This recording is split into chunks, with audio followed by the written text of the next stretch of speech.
In this video, I'll talk about origins.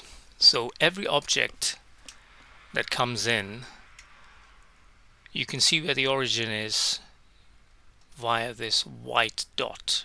So this white dot shows where the origin is, and by default, if I create anything, if I say Shift A, mesh, say I create a cylinder, right? If I then say G and I move the cylinder, the origin is located at this point.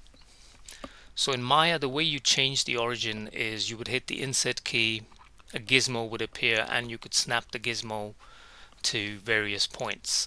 In Blender, the way you move the gizmo is with the 3D cursor, which I talked about in the previous video. So if I wanted to change the origin of this cylinder to the top, what I could do is I could turn on snapping, turn on vertex snap, go to the 3D cursor and click there.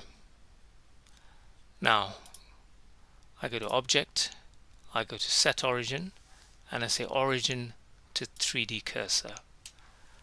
Now if I grab this cylinder and I rotate it with the R key, it rotates about this point, right? If I want to restore the origin to where it was before, I would go to object, set origin, origin to geometry. Now if I hit rotate, you can see it rotates along the center of the object.